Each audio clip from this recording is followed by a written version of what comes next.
ନମସ୍କାର, ଜୟ ଜଗନ୍ନାଥ। ସମ୍ପ୍ରତି ଓଡ଼ିଶାର ଚାଷୀମାନେ ମଣ୍ଡି ଅସୁବିଧା ଯୋଗୁଁ ସେମାନଙ୍କ ଧାନ ବିକ୍ରି ନେଇ ବହୁତ କିଛି ଅସୁବିଧାର ସମ୍ମୁଖୀନ ହେଉଛନ୍ତି। ମୋର ଯାହା ବିଗତ ଦିନମାନଙ୍କର ଅନୁଭୂତି, ଜଗତସିଂହପୁର ଜିଲ୍ଲାରେ ଜାନୁଆରୀ 10ରୁ 12 ତାରିଖ ମଧ୍ୟରେ ପ୍ରଥମ ମଣ୍ଡି ଖୋଲି ଧାନ ବିକ୍ରି ଆରମ୍ଭ ହୋଇଥାଏ।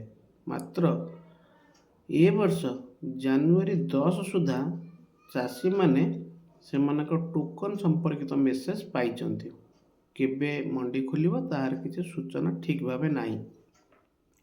ଆଉ ଯେକୌଣସି ଏରିଆରେ ମଣ୍ଡି ସବୁ ଖୋଲିଛି ତାହା ବି ଠିକ୍ ଭାବେ ଚାଲିପାରୁନାହିଁ, ଅର୍ଥାତ୍ ଧାନ ବିକ୍ରି ଠିକ୍ ଭାବରେ ହୋଇପାରୁନାହିଁ।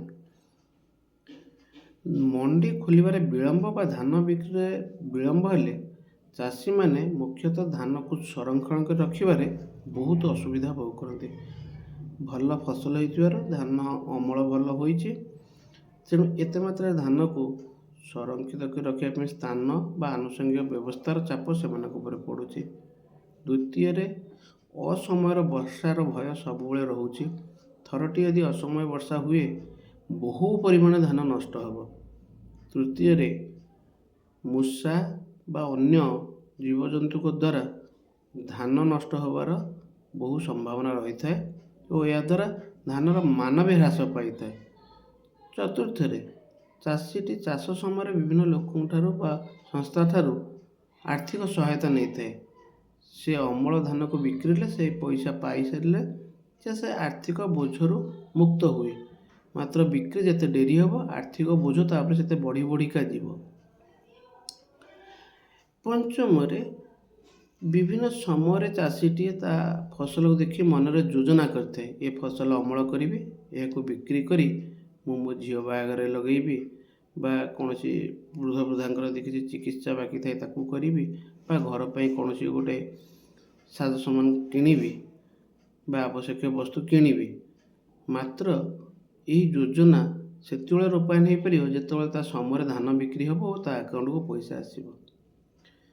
ଦେଖାଯାଉଛି ସରକାର ବହୁ ପରିମାଣ ଯୋଜନା ସାଧାରଣ ଜନତାଙ୍କର ଉନ୍ନତି ପାଇଁ କରୁଛନ୍ତି, ମାତ୍ର ଦୁଃଖ ଲାଗୁଛି ବ୍ୟବସ୍ଥାରେ କିଛି ଅବହେଳା ହେଉଛି।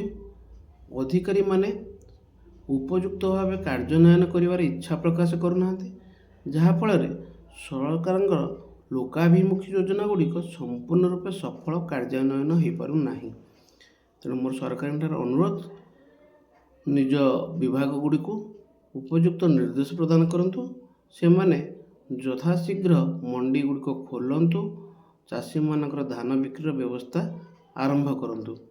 ନହେଲେ ଗରିବ ଚାଷୀଟି ବର୍ଷଯାକ ଖରା ବର୍ଷା ସହି ଯାହା ଅମଳ କରିଛି ତାହାର ଉପଯୁକ୍ତ ମୂଲ୍ୟ ପାଇବ ନାହିଁ। ଚାଷୀଟି ତା ହକରୁ ବଞ୍ଚିତ ହେବ।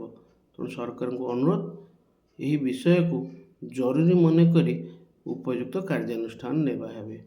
ଧନ୍ୟବାଦ, ନମସ୍କାର।